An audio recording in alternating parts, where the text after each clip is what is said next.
Good afternoon. Good morning, Nova Nation. I'm so used to saying afternoon when I start these shows. Good morning, Nova Nation. Happy Thursday, and welcome inside of the WXVU studio for our first episode of Villanova Sports Talk of 2026.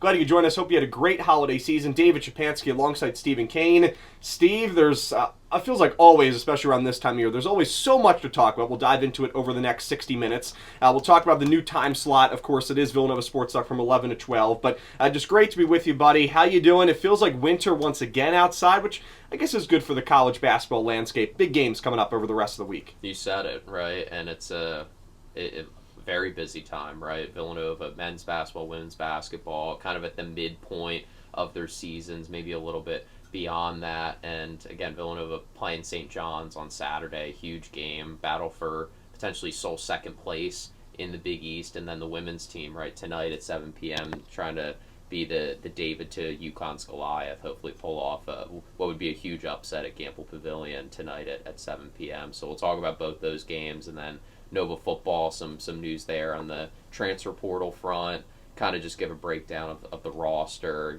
positions of need, things like that. I mean, it's really just beginning on Villanova Football, trying to follow up that incredible run to the semifinals last year, making sure that they have all the right pieces to make another deep playoff run. But a lot to get to, but I'm excited. Yeah, excited to be back here in the studio talking with Nova Nation about Villanova sports. Great to be with you. And this will be the new time slot for the rest of the semester, 11 a.m. to 12 p.m., so a little bit earlier than typical, but I hope you can grab a cup of coffee, join us here on Villanova Sports Talk. And as always, if you missed any of the episode, any of the content, I always post it on Spotify, which you can see on my social media at WXVU David S. on Twitter, and I try to post as many segments to YouTube as well, so stay up to date with that. Steve, we have 5 poll questions for our listeners here on this Thursday. You can vote on my Twitter at WXVU David S. First poll question: who will win Saturday's game at Xfinity Mobile Arena, Villanova or St. John's? Poll question 2: which Villanova men's basketball player has been the MVP of January so far? A little bit more than 2 weeks in. Duke Brennan, Devin Askew, Tyler Perkins, or Matt Hodge? Poll question 3: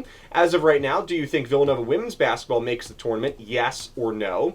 Poll question 4: what will be the result of Thursday's Big East women's basketball game? Tonight's game will be UConn wins by 1 to 10 points, UConn wins by 11 to 19 points, UConn wins by 20 plus points, or Villanova upsets UConn. Poll question 5: which player returning to Villanova football in 2026 will have the most success next season? Ja'briel Mace, Isaiah Ragland, Braden Reed, or Newton Essiem? As always, you can vote on my Twitter at WXVU David S. Steve? We'll start with men's basketball. Before we do so, pretty cool. This Saturday we'll be at Xfinity Mobile Arena, 7:30 p.m. pregame coverage. Steve and Ryan and I will have the call. 8 p.m. Tip-off. So we'll be a late one there at Wells Fargo Center or Xfinity Mobile Arena, but should be a fun one, so if you can join us then. And we'll also be doing, I believe, I'm just going to call it, the first ever Big East Student Radio collab with WSJU. That's St. John's Student Radio. We'll have some pregame social media content, so stay tuned for that. Excited to partner with the team up there in New York. So again, Villanova versus St. John's. You can tune in right here on WXVU as the Wildcats hoping for a big win against St. John's in South Philly on Saturday. Just a couple days away, but of course, let's run through the kind of agenda for today's show. We'll talk about men's basketball, talk about that big game against St. John's. We'll also recap the win against Providence. It was a pretty good performance, especially offensively for the Wildcats.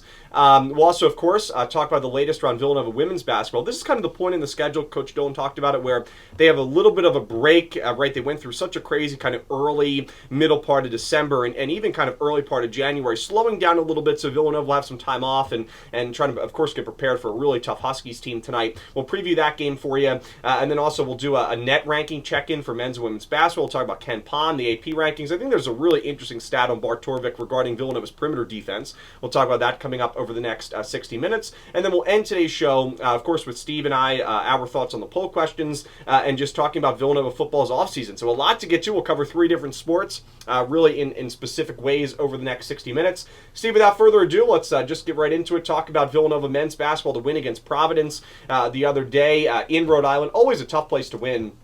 at the AMP there in Rhode Island, but Villanova was able to find a way to do it. A quad 2 win for the Wildcats on the road, 88-82 in favor of Villanova. A game where really at halftime Villanova led by 12, and Providence made a little bit of a run in the second half. The Friars were without their leading scorer in this game, Jason Edwards, who was averaging more than 17 points per game, a transfer coming into the program this year, and he played some really good basketball throughout his college career, kind of continued that success so far here at Providence, but it took the Friars a little bit to adjust, really to play without him. But all in all, it was a pretty good performance by Villanova, and I think when you talk about this win, talk about this game, you have to talk about Devin Askew off the bench, who had 20 points, and he really just provided an excellent spark. And, Steve, I guess overall, too, where I'll kind of, hand things off to you in a sense, this Providence team is 1-5 in Big East play and 8-9 overall, but they don't play like it. I mean, they are a tough, scrappy team, especially playing them in Rhode Island is really tough. So this is a good win for Villanova. I don't want to take anything away from it.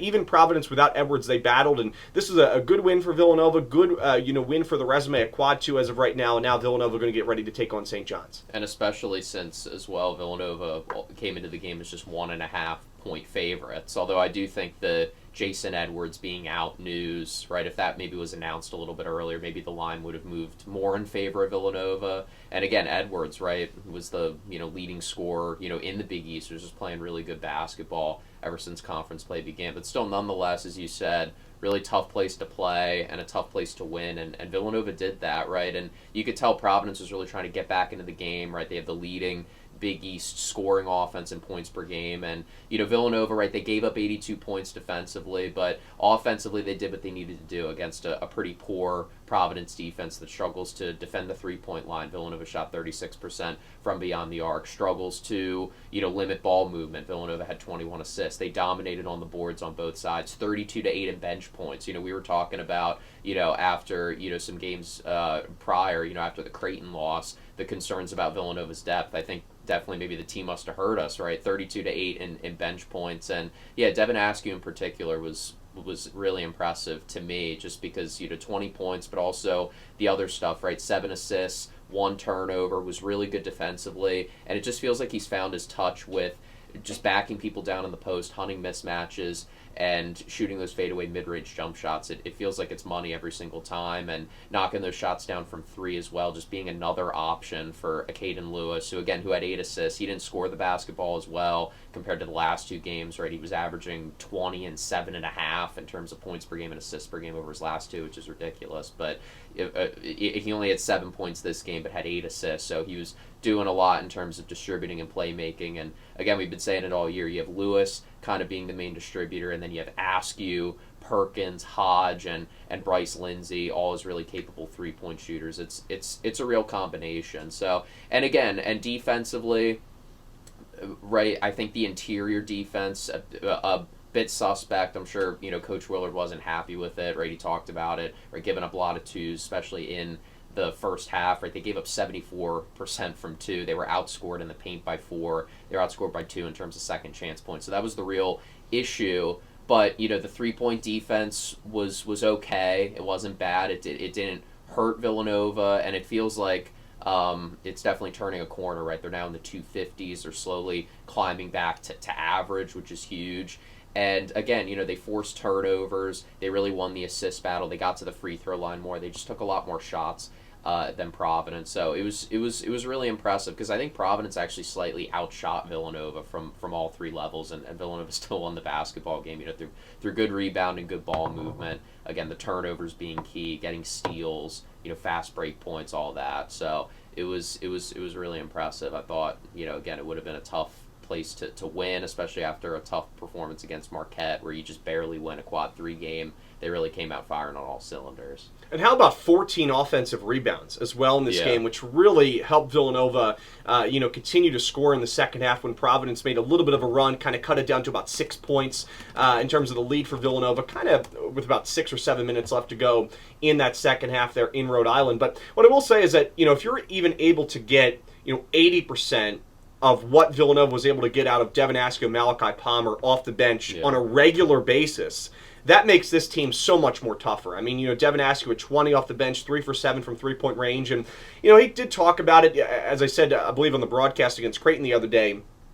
Askew really kind of made a run in terms of, maybe playing some of his best college basketball in that Penn game for Villanova, kind of that couple-week stretch there in kind of late November, early December, but he still was kind of working back. Obviously, had some injury issues at the beginning of the season, and we really didn't fully get to see him healthy. It seems like he may finally be, turning that corner in a sense and becoming fully healthy, which is, great for Villanova, because in the month of January, he has played really, really solid basketball for this Villanova team. And, Malachi Palmer, a career high for him as well, 10 points, 4 for 6 from the field. Majority of those points came in the first half. I think you would have liked him to score a little bit more in the second half than he did to consistently continue to put up numbers, but you can't complain. I mean, Palmer, like I said, at a career high, he played really well off the bench for Villanova. As Steve said, a big reason why Villanova was able to outscore Providence in bench points. And, 5 scores, once again, were in double digits for Villanova, obviously running, a fairly short rotation.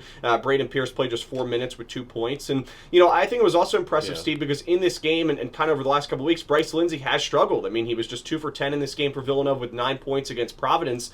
And you can even continue to go, over the last few games against Marquette, he was just 3 for 10 from the field with 9 points. Against Creighton, he had his worst game of the season. One of his worst games of his college career was just 2 for 10 with 4 points. He was 0 for 3 from behind the arc. So it's been a little while since he scored double digits, January the 3rd. So it's been almost 2 weeks. We'll see if that changes on Saturday against St. John's. But I really like the fact that, Villanova, even though I think, with Tafari Gapari no longer being on the team, I think that does hurt Villanova in terms of its depth. But, one of the biggest issues kind of heading into the season was how much depth Villanova has. And so far, throughout Big East play, they've been able to survive with the depth they have, and especially, if Lindsey kind of is able to break out of the streak, or the slump, if you will, which I think he definitely will be able to, and you continue to have that support from Askew and that support from Palmer, that's going to make this team a whole lot better, and hopefully you get Chris Jeffrey back at some point in time. I doubt that, you're going to see him at the very earliest before March or so, but maybe, really depending on how quickly he recovers from the surgery. Don't really have a timetable on that yet. And Steve, you talked about the three-point defense, and before we transition to St. John's, I did want to bring that up. Using Bart Torvik, a great site that we both like to use for our broadcast, taking a look at the three-point defense last night, Bart Torvik ranks Villanova's three-point defense as number 238 out of 365 teams. However, on the road, Villanova's three-point defense is number 27. At home, number 329. And that was surprising to me because, obviously three-point defense has been struggling this season. You could say that for sure. But also, too, Villanova's played tougher opponents on the road. They played Seton Hall and won. They played Butler on the road and won. They played Providence on the road and won. Seton Hall's offense is not the best, but definitely capable of scoring. Providence and Butler are two of the best offenses in the Big East. They struggle defensively, but offensively they can score the basketball. But, Villanova's three-point defense has been really good on the road. And also, too, Steve, part of it could maybe be that some of those home games, early on in the beginning of the season was when, Villanova really wasn't healthy, right? So that accounts for maybe some of the three-point defensive struggles. In addition to that, Villanova also wasn't playing, like I said, not healthy, but they also were playing a lot of games at home when they were trying to figure out their defense. So I think that also played a role in it. But I think that was just kind of a surprising stat about how much better this Villanova team has been defensively on the road than at home, because if you look at the stats over the last couple of years, it was the complete opposite, and I think that's kind of expected, right? You play better at home than you do on the road, but there's a reason why Coach Willard has talked about it in each of really his last 3 or 4 press conferences about kind of this road attitude and how, well Villanova's played on the road, trying to adapt that and bring that over to basketball on the main line at the Finn or at the Wells Fargo Center. I keep calling it Wells Fargo Center, Xfinity Mobile Arena. So what are your takes on that in terms of three-point defense, just how much it struggled at home and how impressive it's been on the road? Number 27 at 365 on the road. And yeah, you touched on it, right, that Willard has praised this team despite the fact that, right, their starting lineup is filled with a lot of younger guys, underclassmen that are coming in. They don't really know how to handle, presumably don't know how to handle, I should say, Big East road environments, and they've proven, and Caden Lewis talked about it, I believe, after the Marquette game, that they haven't seen a lot of those environments, but because of the trust they have in each other, how gritty and tough the practices are, that it prepares them to kind of keep their heads cool when the opposing fans are getting loud and really trying to get in their head and really disrupt the rhythm. So again, yeah, definitely a great stat. And two, in Villanova, you look at three-point rate allowed, so just how many threes they're giving up. Villanova's above average in that stat, which again I think is a good predictor, kind of an underlying metric of raw three-point defense, because it if you're not giving up a ton of 3-point attempts, that does show that you do have a sound Sure. perimeter defense. And that doesn't necessarily show up in the raw 3-point defense numbers. So again, it's good that for Villanova, right in the beginning of the year, they did struggle against really tough teams that could just shoot the lights out from beyond the arc, really towards the nets. And now Villanova's starting to have that shooting luck kind of swing back in their favor, right? Because that 3-point rate defensive stat for Villanova has always kind of been above average, right? At one point it was in the 80s. Now it's fallen off a little bit in the 130s, right? Teams have shot the ball more from beyond the arc against Villanova the past few games. But again, they're getting rewarded for it. The contests are pretty good. Again, against Providence, right? There were some open threes, of course, that were that maybe Villanova caught a break, right? That an open three from a Fryer ended up not going in. But I mean, yeah, you can't help but feel encouraged because that's kind of been the one weak link of this team. So again, for Villanova, especially against St. John's, which we'll talk about shortly, that's going to be key because again, St. John's has been a lot better from the perimeter this year than years past. Well, I did want to bring up, too, a question from one of our listeners, Matt, on Twitter. And when I posted this Bart Torvik stat about perimeter defense on Twitter, he said, is there a theory on this? Wondering if it has something to do with the actual building of the fin, maybe being so small. Teams find the sight line / depth perception easier to navigate when shooting versus bigger arenas. Do we have the stats on Wells Fargo versus the fin? And it is kind of hard to narrow it down to Wells Fargo. Also, just in addition to that, Villanova only plays a few games a year at Wells Fargo. This year, they're only going to play 2. Yeah. And in addition to that, the team changes, especially with NIL and the transfer portal so much, and it's hard to really look at that nowadays and kind of go back and forth, just in terms of the 3-point ability of some of the teams over the last couple of years. But I did go back and look at kind of the splits between home and away perimeter defense over the last couple of years under Coach Neptune. So for the last 3 years, Villanova's fairly been the same in terms of home and away perimeter defense in 2023 and in 2020, last year and 2023. Villanova, so the 2024-2025 season, 2022-2023 season, our freshman year, Villanova was very similar from the home and away splits in terms of perimeter defense. However, in 2024, it was very similar stats that Villanova had perimeter defensively as they do this year, with a much better statistic on the road. In fact, in 2024, Villanova had a top 20 perimeter defense on the road, which is a little surprising to think about because Villanova really struggled in conference play that year. But they also, of course, made a pretty deep run in non-conference play, won the Battle for Atlantis tournament, which probably it's an impact just on the defense coming along, even though those games were at neutral sites. So, it's hard to tell, and really, honestly, it could just be a coincidence, right? If you ask Coach Willard about it, he's probably going to say, it's a coincidence. It's something that, the media fans like to talk about. But there has been a difference, and even Coach Willard has talked about it, with the way the team has kind of played on the road and at home. And we'll see how that changes. It should be a really crazy environment this Saturday at Xfinity Mobile Arena. Steve, want to transition to that game, talking about St. John's. And the St. John's Red Storm team kind of started off the year not really on a great note, right? They had the loss to Alabama. That was a crazy game earlier this year, 103-96. They lost to Iowa State, lost to Auburn, and then a couple weeks ago, kind of around the Christmas break, they lost to Kentucky at home. That was a bad loss for them, 78-66. And then also a loss against Providence. That was probably their worst loss of the season, 77-71 at home at Madison Square Garden, a place where really Coach Pitino has not lost over the last few years. So this St. John's team, I think it's fair to say that maybe they're underachieving expectations a little bit, but still a really good team. They have some good wins to their name so far this year. They played pretty well in conference play, starting to heat up as well, which I think is definitely something to keep an eye on. 3-4 in quad one opportunities. They do have a quad one win against Baylor, quad one wins against Butler and Creighton, both of those games on the road. They have a quad two win on the road at Georgetown, and like I said, the loss to Providence has hurt them at home. That was a quad three loss for St. John's, but overall, a team that has played pretty good basketball, especially as of recently. 12-5 overall this season, 5-1 in Big East play. But Steve, you really kind of look at the set. I think this is surprising. St. John's 8-2 at home, which is a pretty good record. 1-3 at neutral sites, but they're also a team that plays well on the road. 3-0, small sample size, but so far the Red Storm are 3-0 on the road this year. They have a lot of different scorers that can score the basketball. Break it down with Zuby Ejiofor and company. But this is a team that is going to play well on the road, and this is going to be a really fun game, especially because at the end of the day, this game could be the difference between who kind of gets that 2, that 3 seed in the Big East later on this year. Villanova has to take care of business in their own arena. Certainly. And again, it's going to be difficult. And you mentioned it, right? St. John's started out a little bit slow. But again, context is needed, right? They played in that Players Era Festival tournament in Las Vegas during Feast Week. And there were a lot of heavy hitters, right, in that competition, right? Michigan ended up winning the whole thing for reference, and they're a juggernaut. And I don't even think St. John's, again, really played too bad, right, to be honest. They right? didn't, They no. ended up right? They ended up giving Alabama a run for their money, right? Iowa State has been really good, right? They were, undefeated for, a while, and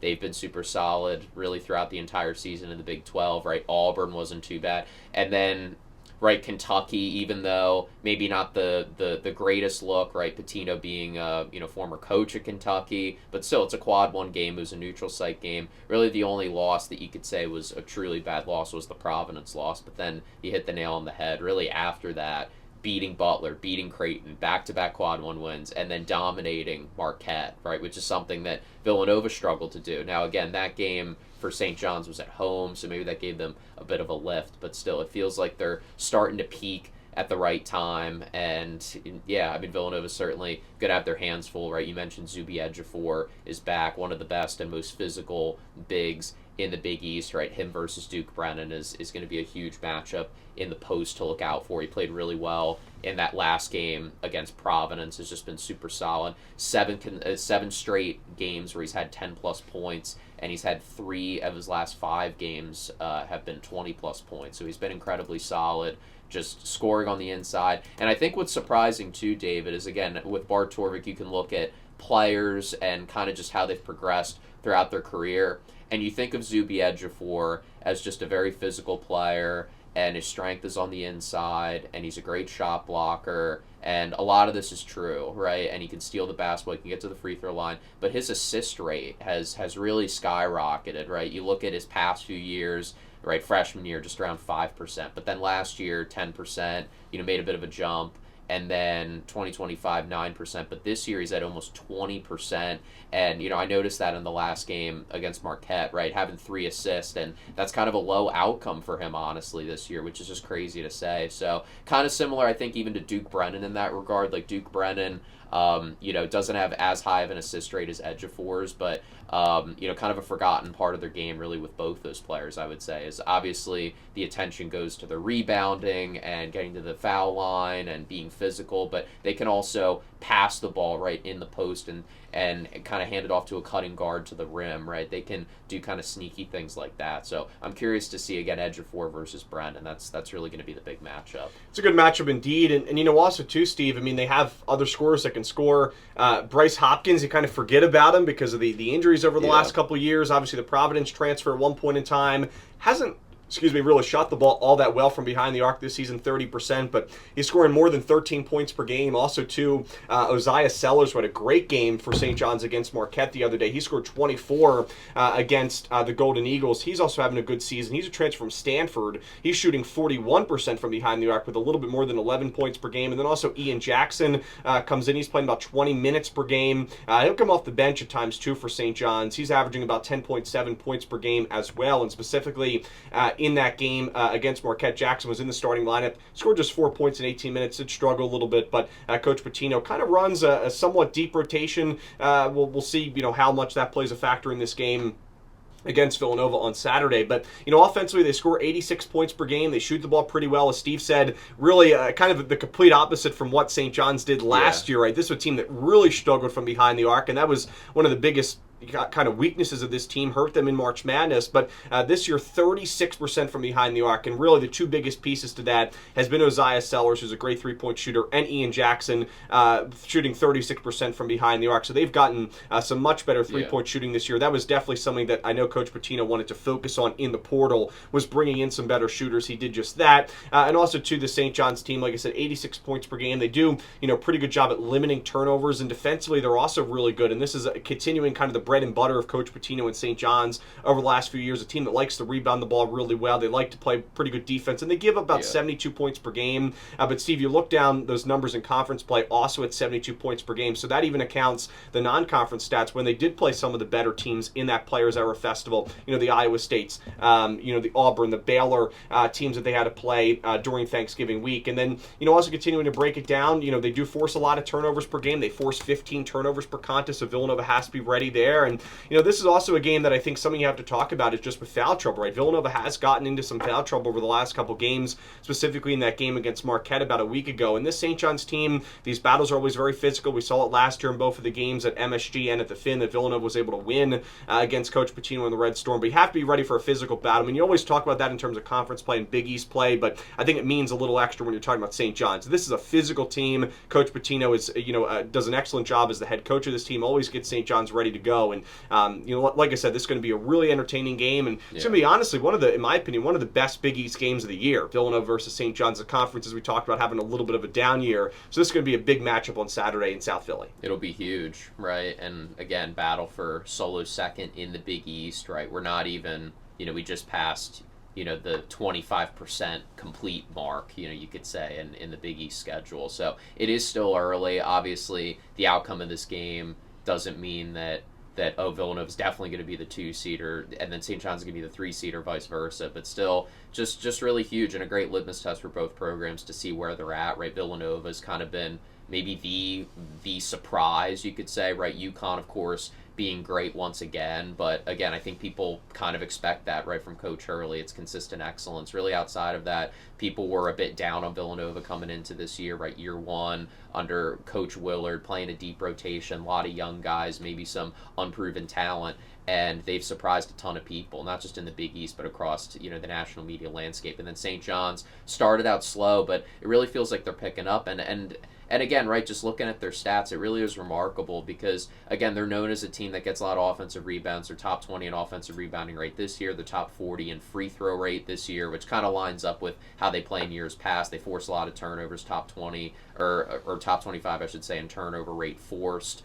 And they also shoot the three ball really well, right? To be top 40 in free throw rate and be top 70 in 3-point attempts, right, is very impressive. Now, St. John's doesn't take a ton of threes, but it just shows that they can score the basketball in a lot of different ways. And again, you mentioned it, that was a big focus of Pitino in the portal, getting some shooting, getting some, guards that, you think of Kadari Richmond in years past where he would just kind of bang inside, getting guys, like an Ian Jackson, for instance, like a Dylan Darling, right? They even have, some guys off the bench that can shoot, that have kind of an outside game.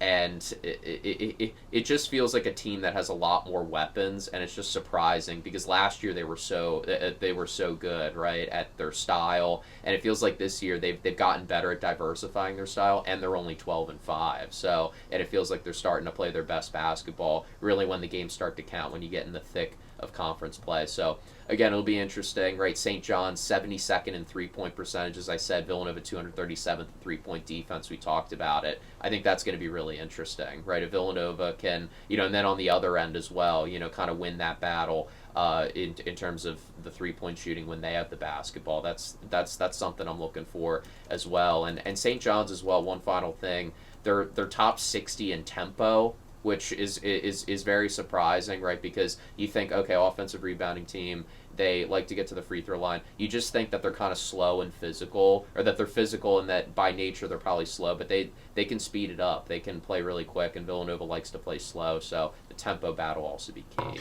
And St. John's, their perimeter defense is also not fantastic, a little bit above average, but they do allow their opponents to shoot about 32% from behind the arc. So I think, I also looked to Bryce Lindsey in this game. We've really kind of seen him, kind of buy into the crowd, really, get going, and it's going to be a pretty crazy atmosphere down there in South Philly on Saturday. I think Lindsey's going to have a bounce-back performance in this game against St. John's, and they kind of need it, right? This is a game where, you kind of need all of your big scorers to be there to show up against a really good St. John's team that, Steve, I thought you really kind of broke it down well. This Red Storm team is much more well-balanced than they were last year, and, it is kind of a dangerous part of the year, dangerous part of the schedule to play the St. John's team because it really seems like they are heating up, especially after that blowout 92-68 win against Marquette at home just a couple days ago on Tuesday. All right, well, we'll take our first break here on Villanova Sports Talk. When we come back, we'll break down the big game, Villanova women's basketball versus UConn tonight in Connecticut. We'll talk about that. We'll talk about the net rankings for both men's and women's basketball. We'll break down Ken Palm and talk about all the stats. And, of course, we'll end today's program with a Villanova football offseason check-in. We'll be right back. Again, you're listening to WXVU, V89.1, The Roar. Welcome back to Villanova Sports Talk here on this Thursday morning. Glad you could join us. This is a new time slot for VST this semester here in 2026, 11 a.m. to noon. So hope you can join us every Thursday right here on WXVU. David Szczepanski alongside Stephen Cain. Steve talked about men's basketball. We'll come back to the men's basketball team in just a little bit to check in with Ken Palm and the net rankings. But now we want to get to women's basketball. Big game for Villanova tonight against UConn in Connecticut. And, you know, this Villanova team coming off trying to rebound after what was a very tough loss to Marquette a little bit more than a week ago. And, you know, Villanova, as I said kind of early in the open, this is a team that does have some time off. The games are more kind of sporadic over the last couple weeks, or last week or so over the next week, over this portion, I should say. But back-to-back wins for the Wildcats after the loss to Marquette. A win against Xavier on New Cats on Campus Day. That was a 67-50 win. Then a win against Providence on the road. And Steve, this was one of the most dominating performances from Villanova all year long. 85-55 win in Rhode Island. Now, the Friars are not exactly, you know, a great team in the Big East, but I would consider them fairly kind of in the middle of the pack, right? 9-9 overall, 2-5 in conference play. But this is a game where Villanova just kind of simply dominated. And it was nice to see because the game against Xavier, Villanova really didn't pull away. Now, the Musketeers have overachieved from what they were expected to do at the beginning of the season. Picked at the bottom of the Big East Conference, but that win against Xavier really wasn't all that impressive. It was low scoring. Xavier was kind of hanging around at home, but this win was much, much better, much, much more like it when you look at the way that Villanova played kind of in the early part of December. And, you know, Steve, Villanova got off to a 10-point lead. They outscored Providence 24-14 in the first quarter, continued that in the second quarter, and then really just picked it up in the third and fourth as well, continued to keep their foot on the gas, and the defense kind of got better for Villanova as the game went on, which I think was also impressive. And, you know, Bryn McCary had 20 points, Jasmine Bosco had 19, Kelsey Jones had 11, Ryan Allen contributed 14 points off the bench. And, you know, Steve, if Villanova wants any chance to beat UConn tonight, or at least to just kind of remain competitive in this game against the Huskies, they have to have their top scorers playing well and scoring the basketball at ease. And Bryn McCary, Jasmine Bosco did just that against the Friars this past weekend. It was really great to watch. And again, McCurry has basically gone step for step with Jasmine Bosco as being kind of the MVP of Villanova women's basketball, you could say, the first half of the season, right? 20 points, 162 offensive rating, you know, 91% effective field goal percentage, 91% true shooting percentage, 4 assists, just really phenomenal. And then Bosco, you mentioned 19 points, also 7 assists, had a steal as well. And Kelsey Jones has really come on late, right? She's been super solid, you know, knocking down some shots from the outside, 2 for 4 from beyond the arc, and you're getting contribution too from Danae Carter, right? 6 points, but 7 assists and then 3 steals. She's been really solid defensively, right? You think of, right, Kennedy Henry has been a great defender in addition to Bosco, with Danae Carter really coming on late defensively. I think that just bodes well for Villanova going forward. But yeah, I mean, tonight's game will be, you know, very difficult, right? Bart Torvik is Villanova's almost 30-point underdogs. It'll be, you know, the toughest game you could have really possible. And, you know, again, the key for, you know, an upset here for the Cats, you know, shorten the game, you know, just get off to a good start, right? Hope, you know, Bosco and McCurry really go off in that first half and kind of just, you know, muddy the game up, see how far you can take UConn, you know, into deep waters, and then, you know, kind of go from there. But it'll be very tough, you know, just, you know, they'll really be outmatched in terms of talent, really on both ends. It's definitely a tough game, but I think there's a lot of reward here. Reward possibility kind of outweighs the risk for Villanova. You know, if they lose this game, they're not going to drop a whole lot in the net rankings. No, yeah. This is obviously a really tough game, and you know, this UConn team is just, I mean, so talented. There's so many things you can kind of pick apart about the Huskies, but you know, positively, 17-0, undefeated this year are the Huskies. UConn is 8-0 in conference play, 7-0 at home, 6-0 on the road, 4-0 at a neutral site. This game is in stores. Sarah Strong averaging 18.4 points per game. She's you know, on her way to be a top contender for Big East Player of the Year. She's averaging almost a double-double, 18 points, 8 rebounds. She's also shot the ball really well from behind the arc at almost 43%. Ozzie Fudd, what a year she's had as well, 48% from behind the arc, 17.6 points per game. She also has 50 assists this year as well for UConn, and they have a lot of other kind of depth scorers as well. But this team is led by Strong and Fudd, who average together about 35 points per game. And what's going to be really fun about this game too tonight, Steve, is just the fact that you have the top 3 scorers in the Big East all on the same court tonight. You have Strong, Fudd, and Jasmine Bosco, and there's a case to make that Bosco very well could be the leading scorer in the Big East if she didn't get injured in the game against DePaul, where she only played 10 minutes, so that cut down her chance to kind of keep up with Strong and Fudd. But still Bosco is just about a full point away from becoming Villanova's, I should say, the Big East leading scorer this year, so she's right there kind of in contention, and so that's going to definitely be something to keep an eye on tonight with Strong, Fudd, and Bosco all on the court. But breaking down more of the same stats here for UConn, they score almost 90 points per game. They've had some really good wins this year. They beat Michigan 72-69. They played really well against teams in conference play, which UConn has always kind of historically over the last decade kind of beat up on teams in the Big East, if you will. But in addition to that, this UConn team beat an Ohio State team earlier this year by 32 when Ohio State was really playing kind of good basketball. There was a chance back in December when Villanova and Ohio State were kind of together trying to fight to get ranked in the top 25. So Ohio State is a good program. And then in addition to that, this UConn team also beat Southern California on the road 79-51. That was one of their most, if not their most impressive win of the season. So, like I said, they're taking care of business in conference play. And this UConn team, I mean, they are a gauntlet. They are really, really tough to beat. And, obviously this is no easy task for Villanova tonight. And I'm not saying they're going to beat them by any means. But, I think this game could be closer than, a 30-point, favorite spot there for UConn, as you said, Steve, according to Bart Torvik. Yeah. And it's... Bart Torvik is a huge fan of UConn, and I mean it's hard not to be. I mean, a lot of people in the national media. I mean, UConn's a great team. With how dominant they've been. Sure. Yeah. So and two so far. I mean, you want to guess? I mean, out of all the games they've played, how many times they've been not a double-digit favorite? How many times out of the 17 games? Twice.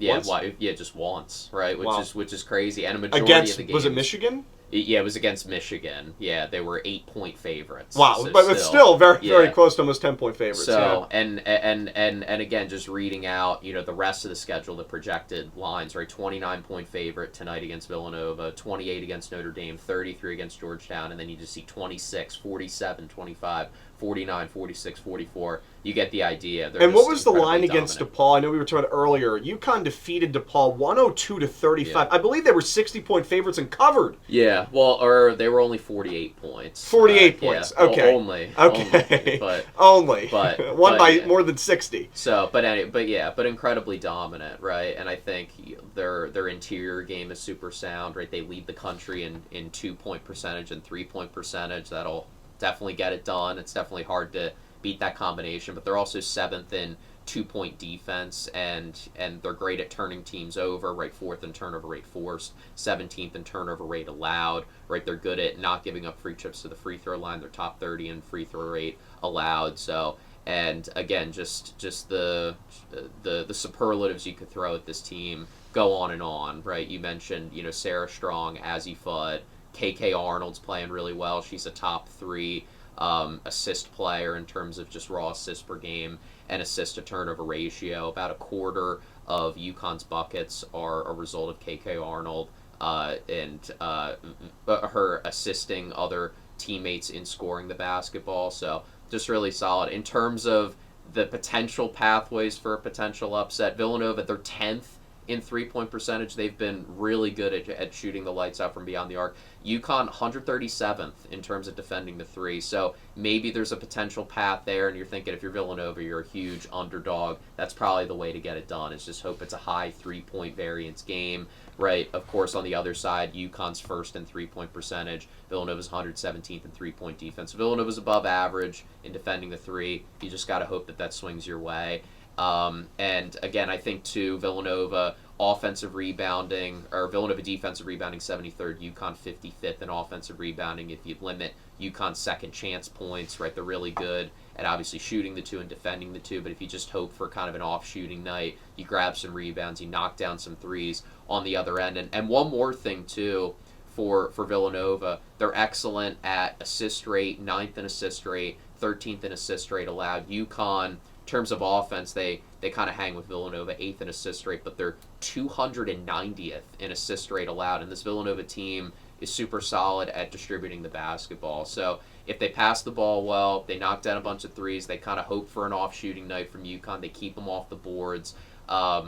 Maybe they could make this interesting, but again, it's going to be really difficult, no doubt. I like it, Steve. There's optimism there for sure. And just quickly about this Huskies defense, they give up 52 points per game, and really, I think their defense is what makes them so elite. I mean, the defense is really tough to score, and as you said, Steve, at the perimeter they struggle a little bit, but still, I mean, when you look at the stats, I mean, UConn is only allowing their opponents to shoot 29%, almost 30% from behind the arc. That's not bad at all. And then, continuing to break down the stats, what's really impressive too. I mean, UConn forces 25 turnovers a game. I mean, and I think a lot of that, in addition, I mean, they're averaging about 16 steals per game, but, I think it's just the pressure of playing UConn that really gets to a lot of teams, especially in conference play. Now, it is, fair to admit that some of these stats have been, against some Big East teams. But Villanova, I mean, is in the Big East as well, but both of these teams have really put, in my opinion, a lot of daylight over them and the rest of the conference. Now, Villanova did lose to Marquette, and Marquette is starting to play much better basketball than they were in non-conference play, so they are definitely still a contender, but I think this Villanova team is still better than Marquette. Hopefully, Villanova will be able to win the game at home against the Golden Eagles, but, this defense for UConn is really good. They put a lot of pressure on you. It's tough to play them, especially in stores when the crowd is always ready to go, so tough game tonight for Villanova against UConn, but like you said, Steve, I think, the pathway is really, you have to hope that Bosco and, McCary really score the ball, very well. They have to hope that they shoot the ball well from behind the arc. I think you look to Ryan Allen to be a catalyst, too, for Villanova, especially off the bench, to try to keep up with UConn and KK Arnold, and, just with her ability to assist the basketball. Second in assists is Arnold on the team with 74. Sarah Strong has 79. And too, Steve, one more stat that I think is just crazy is, this is on the Big East website, but in terms of margin of victory, Villanova's average margin of victory this year is 15.6, which is really good. I mean, that's a good margin of victory to have. UConn, 38. They win their games by an average of 38 points per game. It's just insane. They're the best team in the country for a reason. And, maybe Villanova can shock the world tonight. And, Steve, I think you said there's some pathways there for it to be close. But I think overall this is a test for Villanova to kind of see, how far really are they kind of away from the best team in the country? Where do they match up? And, because if you remember a few years ago when Villanova obviously made March Madness, that was their last run a few years ago with Maddie Siegrist, these games between Villanova and UConn, now I think you could argue UConn is a little bit better this year than they were back then, but, very close. Still, a great team in the country. Villanova, when they played UConn, especially here at the Finn, it was a close game. It was a single-digit game heading down in the fourth quarter. So I think it's going to be the test here. I'm not expecting Villanova to keep it to single digits on the road tonight, but I think if you keep it within 15, I think that would be a pretty, impressive feat or a stat to kind of keep an eye on. And, Villanova just trying to get ranked. We'll talk about the net rankings coming up in the AP Top 25. After this, we'll take a break here on WXVU. Be back in about 30 seconds. Again, you're listening to Villanova Sports Talk. Have to fix that ad a little bit. 11 a.m. to 12 p.m. will be the new start time for Villanova Sports Talk. Here in 2026, you can join Steve, Cain, and I every Thursday from 11 a.m. to noon right here on WXVU Villanova Student Radio. Steve, let's do a little look at the net check-in, the net rankings, and the AP Top 25 for both the Villanova women's basketball team and men's basketball team. We'll start with the men's basketball team in net rankings. The Wildcats, of course, the next game will be on Saturday against St. John's. Villanova right now in net ranking 29th. Villanova 3-2 in quad 1 games, 1-1 in quad 2 games, 5-0 in quad 3, 5-0 in quad 4. That's where you have to take care of business. 10-0 Villanova is combined between quad 3 and quad 4 games. Villanova has a winning record as well in quad 1 games, which is very important. And the schedule ahead for Villanova: quad 1 game on Saturday against St. John's at home, and a quad 3 game against Georgetown coming up on January the 21st. So Steve, Villanova, kind of hanging around and, getting some votes in the AP Top 25 poll, at least not ranked, as Seton Hall kind of got that last spot in the number 25 this last week. But Villanova, according to Ken Pom, 26th. The Wildcats are 21st in offensive efficiency, according to Ken Pom, 41st according to defensive efficiency per Ken Pom. So Villanova kind of hanging around and, kind of the high 20s, between 25 and 30. And it's a good spot to be. Villanova, I mean, there's been a lot of different kind of brackets for March Madness, and it's obviously still early. You have a couple more months left to go. But Villanova right now projected like 6 seed. So you have to like what you see from Villanova over the last couple weeks for the men's team. They're in a good spot, and again, coming up the next 3 games, I think will be very telling, right? You play St. John's, which for a while seemed like a quad 1 game at the beginning of the season, no doubt. Then it was a quad 2 game for a bit, and that was kind of caused due to the aftermath of them losing to Providence. But luckily now it's back to a low-tier kind of quad 1 game. So another opportunity for Villanova to boost the resume and get another big-time win.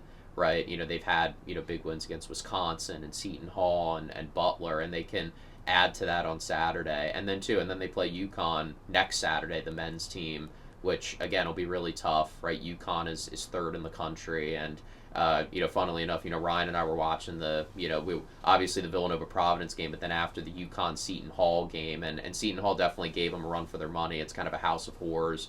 The Rock is for Dan Hurley and UConn, but they really weathered the storm. They're a really tough team. They're not the flashiest team, but they just know how to win. They know how to grind things out, and that'll be really difficult. And that'll be another quad one game. So we'll see how Villanova goes. I think realistically, you hope you beat St. John's potentially. Right, St. John's has come on strong as of late, but it's kind of a toss-up. It's kind of projected as a pick-em right now. Villanova may be slightly favored just because they're at home, and then hopefully take care of business against Georgetown, and then UConn just kind of hang in there. That's going to be really difficult. But if Villanova beats St. John's on Saturday, will they be ranked on Monday? Well, they were the fifth team out this past Monday, and then Seton Hall was ranked. Seton Hall probably won't be ranked, even though they did lose to UConn. That's a tough question. I'm gonna say first team out again. Okay, so very close. Very and close. I mean, it's gonna be interesting to see that 25 spot. There's some teams that are kind of hanging around. Miami, Ohio is still undefeated. There's a lot of talk about them in the media, of course, and we'll see if they finally get ranked. But I mean, if Villanova beats St. John's, the Wildcats are 4 quad one wins and not ranked in the top 25. That's kind of a tough pill to swallow. But we'll see. I know people have kind of criticized Villanova's resume, especially in the non-conference schedule. A lot of wins against Philly Big Five schools that weren't kind of quad one, quad two opportunities. Yeah, I mean, I think for me personally, I would agree. I think if they win, they I think it depends ranked. how much they win by. Like if Villanova beats St. John's by 10, I think they definitely should be ranked. If they win it by 1 or 2, then maybe you sit there and say, okay, well, maybe not quite yet. But, I mean, still, this St. John's team, like you said, Steve, you can take a look at some of their losses, right? The loss against Providence was tough. That was probably, their worst loss of the season. But, they're playing some really good basketball right now for Coach Patino, kind of, firing on all cylinders at the right moment. Yeah. So it'll be interesting to follow. But and then the March Madness talk, it is crazy. And again, you put out the tweet, right? Villanova 98% chance of making the tournament. Now, obviously, still roughly 2 months left. We're in mid-January. By mid-March, all this will be decided. But again, you just got to keep your eye on the ball, right? Because things can definitely and can't lose to Georgetown. They did it last year on the road. You really can't. Georgetown has struggled. Quad 3 game at home next week. Yeah, that's a big one for Villanova just to keep, because at this point you're trying to tread water as tread lightly as much as possible really. Yeah. And for Villanova, you just can't drop quad 3 games. That's quad 3, quad 4 games. You can't. You can't, and it's difficult, right? Because a lot of these teams, will bring their best, and teams know each other due to their coaching tendencies, and just throughout the year, the fact that you play each other twice, it makes it difficult, especially the second go around, the second half of the season, you'll have played everybody, and then you have to play everyone again, and things can get really intense. But again, we'll cross that bridge when we get there. Just take it one game at a time, but definitely unprecedented, for Villanova, and again, I feel like 5 through 7 seed is pretty fair. They're playing like a solid team that definitely I think top 4 seed is difficult. That's going to be really hard to get, but I think they're firmly in that second tier. We'll have a tough first round matchup hopefully come March. We'll see.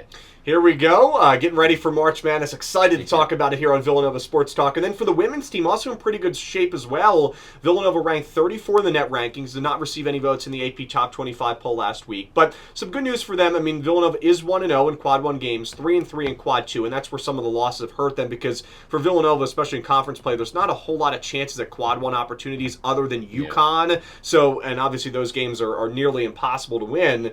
So Villanova, some of their quad 2 losses has hurt them. The quad 2 loss to Marquette really kind of hurt their sail. And then 1-0 in quad 3 games, 9-0 in quad 4 games. That's where you pretty much have to be. But the good news for Villanova is that West Virginia is playing good basketball again. The Mountaineers are back up to 21 in the net rankings. They have improved to 14-4 in the Big 12.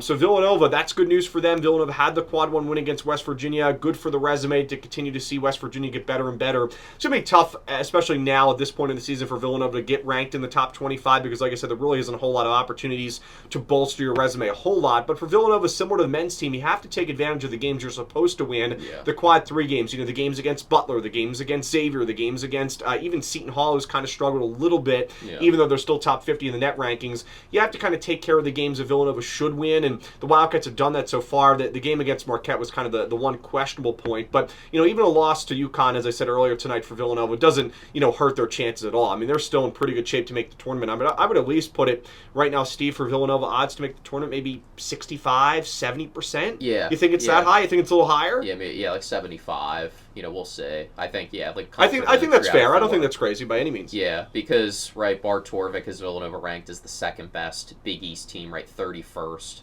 Right, there's no, KenPom for women's basketball, so Bart Torvik, will be the main analytical ranking system for women's basketball. But yeah, the metrics look pretty solid, and too, obviously outside of this UConn game, it should hopefully be, I don't want to say easy street, but as you said, right, the Cats really got to take advantage of the games that they need to win, right? Butler, St. John's, Providence, DePaul, Butler, Georgetown, Xavier, Creighton, all quad 3 or quad 4 games. And then that final stretch of the final 3 games, they get UConn again, but at home.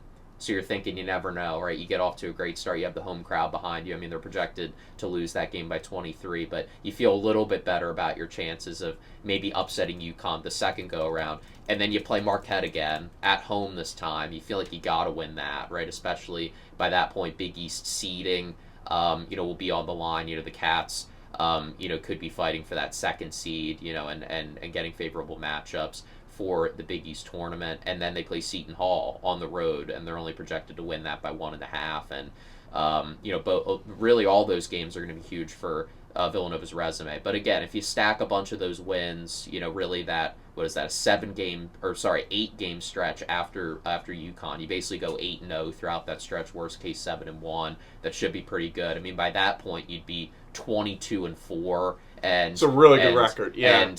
And you have to balance quality of wins versus number of wins. But I think at that point, you're at 22 wins and you still have 3 games left, and you're in a power conference. And by that point, you've probably established yourself as the front runner to be the second best team in a conference where it's almost impossible to be the best because UConn's there. So I think they're in a good spot as well. Their chances may be a little bit lower, but I feel pretty good, and and they just feel like a really consistent team that, again, usually takes care of business. So I completely agree, and hopefully, that continues over the next couple of weeks. Of course, Villanova going to take on UConn tonight in Connecticut. Steve, final segment of today's show. We'll get to the poll questions coming up in a little bit. Again, don't forget to vote on my Twitter at WXVU David S. Steve, want to talk about Villanova football? It's been a busy offseason, busy few weeks for the Wildcats, about a month or so. Villanova, of course, did lose to Illinois State in the FCS semifinals, but a lot has happened since then. A lot has happened since we've been on the air. I guess, we'll start with the positive news for Villanova. Ja'briel Mace, who entered the transfer portal in the latter part of December, he announced that he is going to come back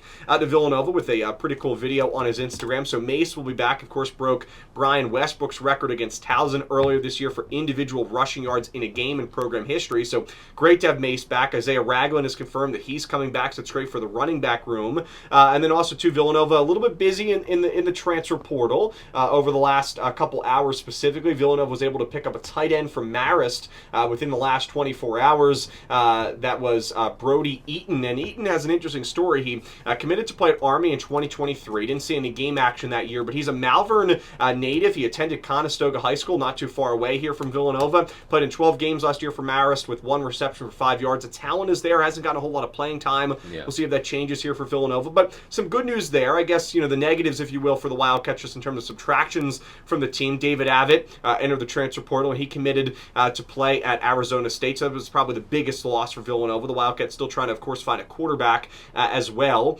So that is something to keep an eye on. And then the defense as well, right? You had Anthony Hawkins, who committed to play at Iowa.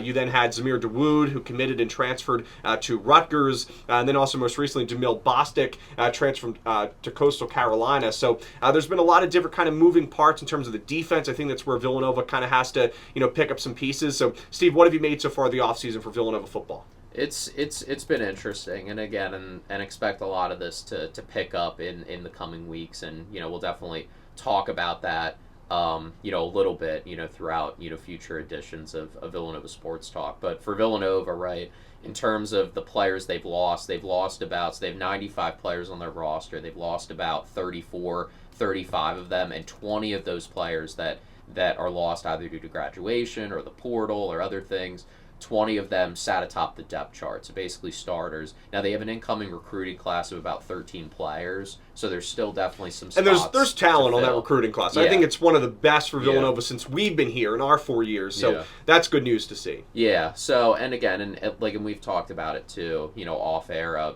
bunch. I think, the main holes to fill, right? Obviously quarterback, but also, the offensive line, right? Stephon Voltaire, Temi Ajurututu, Jake Picard, kind of that left side of the offensive line. They're all pretty much done. And then obviously your top two receivers in Luke Coella and Lucas Capecchi. So again, they're going to lose about half their yardage production, a little over half of the total touchdowns scored.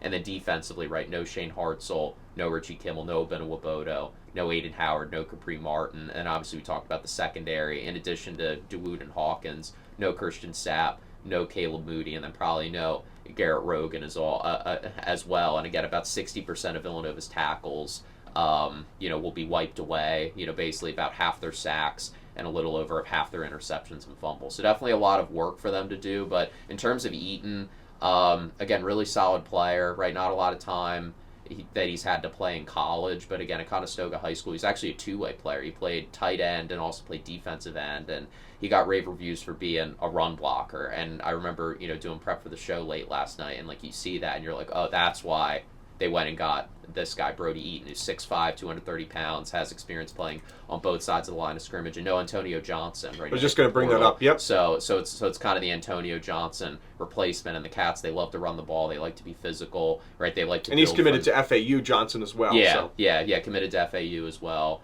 And but Eaton can be, right, that kind of Antonio Johnson replacement, that big body, that basically sixth blocker that the Cats can call upon when they really want to establish dominance on the ground. So it makes sense there. But again, a lot of work for them to do, right? Again, the recruiting class is solid, but definitely expect more portal announcements. And also Mikey Allen, too, the Southern Utah cornerback that the Cats got. And he played well for Southern Utah as well. I was just going to bring that up as well last year. And we'll see how that translates over to the Patriot League. But some defensive players, right, with Allen coming in, and then also you get Eaton in the transfer portal in terms of tight end. And I think for Villanova, the biggest challenge, I mean, they have a lot of major holes to fill in terms of positions, right? We talked about defense, and Steve, as you said, the offensive line has lost a lot of parts. I think the wide receiver room and the running back room are two areas where you have to feel pretty confident about, because you have Ragland and Mace coming back, who are going to be, of course, with Abbott, moving on, they were going to be the top two running backs, as well, just kind of heading into the season without Abbott. So that's good news to have. And then in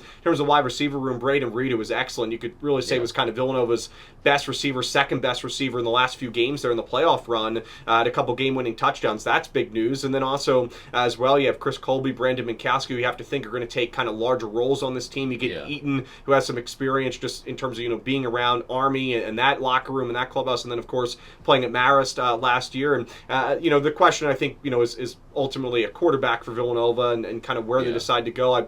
I believe Maddox is out of eligibility. We know that as of right now, McQuaid is out of eligibility as well. So still trying to figure out who the quarterback is going to be for next year. That's a big decision, and that will be one of the probably the biggest dominoes that Coach Ferrante wants to get to fall, because then after that you can kind of focus on the other areas of your team. But defensively, there's a lot of work to do as well, because I thought especially at cornerback, and in the secondary, Villanova did a lot of good work last year with Zamir DeWood, Anthony Hawkins, Newton Essiem, who is, as of right now, has not yet entered the transfer portal. Looks like he's coming back. That's big news. And but I think when it's all said and done, you have to really have faith in Coach Pennypacker and this defense, because heading into this last season, it was basically, don't want to say an all new defense, but a lot of younger players, starting after losing a lot of the key starters, especially in the secondary last year. So I think you have faith in Coach Pennypacker and his staff to really kind of build this defense and get it to a point where it's very competitive, especially in the Patriot League. But no doubt, I mean, it's just kind of the fact of the way that the college football and the FCS has kind of worked out, that a lot of these players wanting to play with FBS teams, and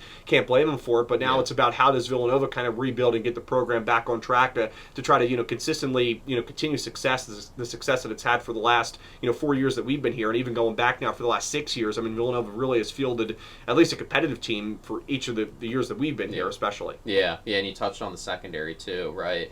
We'll see what Newton Essiem does, right? Not a lot of news there, but he could be, right, as of right now, assume that he stays for next year. Stumbled upon something. Highest forced incompletion rate Newton Essiem had in the entire CAA, right? And he played a good amount of snaps at around believe 38%, but again, nonetheless, still, right, highest forced incompletion rate in the CAA, really good stat, right, just breaking up passes, being physical, really at the line of scrimmage, just being a very solid cover corner. I think Zamir Dawood did a good job really mentoring him, right, seeing him that this is really his first year, really stepping up and getting those starting reps, right, consistently on a down-to-down basis. So, I thought that was interesting. And also Capri Martin, too, him entering the portal, right? PFF, Pro Football Focus, does FCS grading in addition to FBS grading, and they grade defensive linemen just on in terms of run stuffing and pass rushing, and Capri Martin was 10th in terms of defensive linemen, highest graded defensive linemen,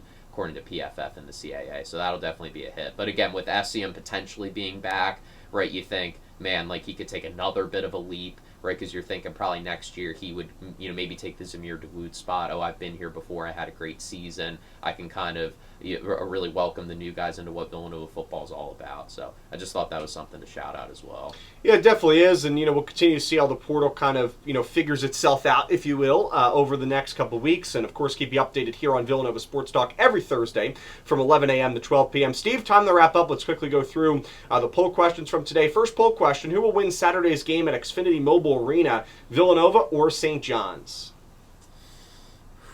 Well, we'll definitely, have more prepared, we'll definitely, dig into everything. I think it's going to be close. I think Villanova gets it done. I think that this team is really showing a lot of resiliency on the road, and I think Coach Willard alluded to it. I think it's only a matter of time before that resiliency kind of travels back with them back home. And right, they've been super tough, right, just at responding to runs given to them by other teams, with Marquette, Providence, a lot of times it's really threatening to get back into the game, and I think St. John's will provide, a similar challenge. I think, the three-point offense for Villanova, again, pivoting, from Bryce Lindsey, who struggled a bit, and still keeping up that production is a great sign. And I think, again, St. John's, they force a lot of turnovers. Well, so do we, right? We force a lot of turnovers. Maybe not as many as St. John's, so I think that battle could be a wash. And we're both good offensive rebounding teams. We're not great defensive rebounding teams. I think we match up well with them. I think the crowd's going to be crazy. It's going to be very fun. Yeah, it'll be very fun. It'll get, maybe a little bit hairy at the end, but I think Villanova pulls it out. And the free throw shooting's been better, too. Shout out to Brennan. So yeah, Brennan's been working on it. Hit a couple big free throws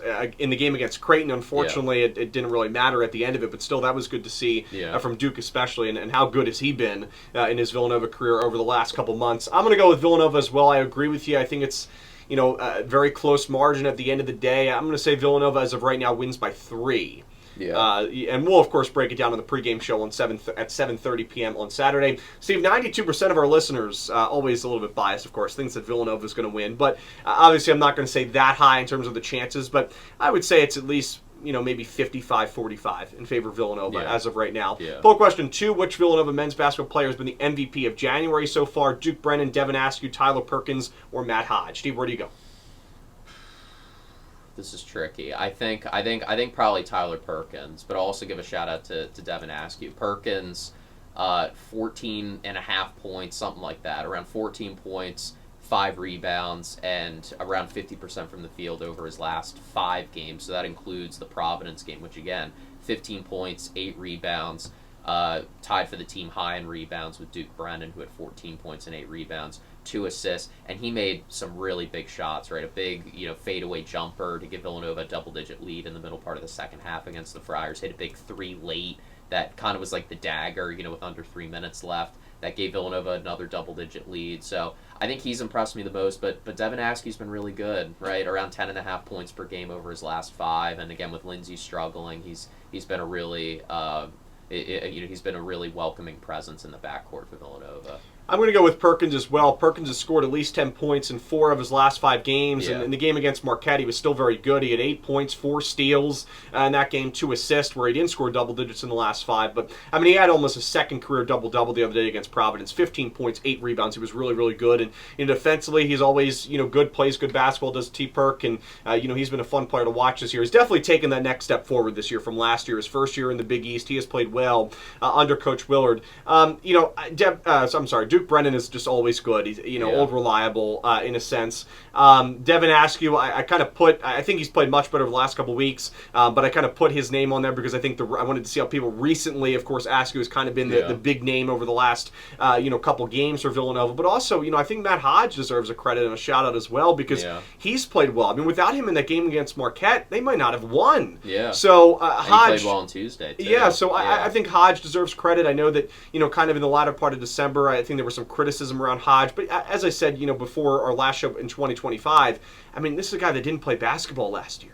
Of course he practiced, but he didn't play in any games, and that's got to be extremely tough because he was healthy to do so. I think it's a little bit different if, you're injured, but, I mean, you're healthy to do so, and it was just a weird thing, obviously, with the waiver ineligibility and that whole story. But, Matt Hodge, I mean, I think he deserves a lot of credit for the way he's played in January. So I am going to say Tyler Perkins, 50% there with listeners saying Devin Askew. I think a lot of it, again, has to do with recency bias coming in there, and Duke Brennan getting 37%. I think all four of those players you could choose and be right. You can make a case for all four. Poll question 4.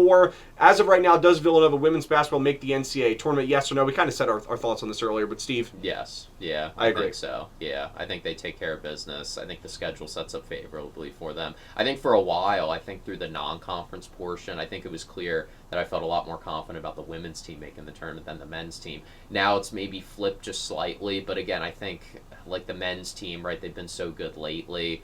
That it doesn't necessarily mean that I'm down on the women's team making the tournament. I think it's very close. But yeah, I think they should make it. Similar seeding, I think probably to the men as well. 5 or 6 seed, I would think. Hopefully that does happen coming up. I'm going to say yes as well. 100% of the listeners saying yes as of right now. Poll question 4. What will be the result of tonight's Big East women's basketball game between Villanova and UConn? UConn wins by 1-10. UConn wins by 11-19. UConn wins by 20+. Or Villanova upsets UConn. UConn wins by 11-19. I think you threw that out there about UConn winning by 15. I think that's like an optimistic outcome. I think Villanova can hang in there in the first half, and I think we've seen that before. I think, correct me if I'm wrong, in years past when Villanova's gone up to stores and try to upset the juggernaut that is UConn, that they'll actually play them pretty tough in the first quarter, second quarter, but then just over time, UConn just starts to pull away. But again, I think if you're Villanova with how good UConn is in particular this year, I think you take that, right? You just start out strong and kind of hang in there, and eventually UConn will wake up, but you just kind of want to see how long you can stay in the game, and hopefully Villanova does that for a good amount of the game tonight. And I'm also going to say Villanova loses by 11-19 points, and like you said, I think keeping it within 15 will be favorable for Villanova moving forward, and maybe there's a chance they lose by single digits and make it really competitive and maybe pull off the impossible, shocking UConn. That's going to be really tough to do, especially in stores. I mean, this is a team that's undefeated, has played really well. Their average margin of victory is almost 40 points. I mean, that's not something to really joke about, especially at this point in the season when there's been a lot of games played. So 32% saying UConn wins by 11-19, but Steve, it's pretty much all even except for UConn wins by 1-10, which if I didn't pick 11-19, I probably would have picked on the higher part of that 1-10 margin. I think there's a better chance that Villanova loses this game by under 15 than they do by more than 25. Yeah. I could even say by more than 20. I think they keep this between 15 and 20. Like, if you want my ideal kind of point, I could see a 17, 18-point loss by Villanova tonight. And I would be fairly happy with that. Yeah, with that performance on the road. Yeah, I would be too. Last poll question for you. Which player returning to Villanova football in 2026 will have the most success next season? Ja'briel Mace, Isaiah Ragland, Braden Reed, or Newton Essien? I think it has to be Ja'briel Mace, right? I think all eyes are on him just with how great of a season he had last year, right? Breaking the Brian Westbrook single game rushing record against Towson. We were blessed to be on the call for that, and even through the playoffs, right? Running all over the Crimson's defense in the first round, right, against Tarleton State, that big upset in Texas in the quarterfinals. He was a big part of it. So it's great that he's back, and Isaiah Ragland too. I'll give an honorable mention. I mean, the Villanova Wildcats, right? They run through the running game and the offensive line play. So I think Mace or Ragland, but I think I would take Ja'briel Mace just on how great of a season he had last year, and he was the special teams player of the year. So. I agree completely, and I think, this is, in a sense, kind of his team. I mean, with how good and how much attention has been, around him throughout the playoffs, this is really kind of Mace's team now, just with, the players they have. And, I agree with you on the shout-out to Ragland. I think that Ragland, Braden Reed, Newton Essien are all important pieces of this team, and especially with Essien, I mean, defensively, he's kind of the leading kind of returner in the secondary to a certain extent. So that's going to be something to watch for. But Mace receiving 71% of the votes. No surprise there. Great to have him back here on the main line. Well, that will do it for our first episode of 2026 of Villanova Sports Talk. A little bit past the hour, but a lot to get to. I hope you enjoyed today's episode. Of course, we'll be back 1 week from today, next Thursday, January 22nd. We'll recap hopefully the win against St. John's on Saturday, and we'll preview Villanova versus UConn in Connecticut and Hartford. That should be a fun one, so we'll break down all the action for you. And again, tune into our WXVU coverage this Saturday, Villanova versus St. John's, beginning at 7:30 p.m. with the pregame show. 8 p.m. is tip-off from South Philly. Stephen Cain, Ryan Scanlon, and I will have the call. Looking forward to that one. Indeed, should be a great game, should be a great environment down there in South Philly. And again, looking forward to collaborate with WSJU, St. John's Student Radio. We're going to call it the first ever Big East Student Radio collab. Don't know if that exists, but we'll call it right now. Layer claim to fame. Correct. Correct. So that's what we'll do. But thanks everybody for tuning in. Have a great rest of your week, almost the weekend. And again, Villanova versus St. John's on Saturday. Hope you can tune in there. You can follow me on Twitter at WXVU David S. For Stephen Cain, I'm David Szczepanski. Have a great rest of your day. And as always, go Cats!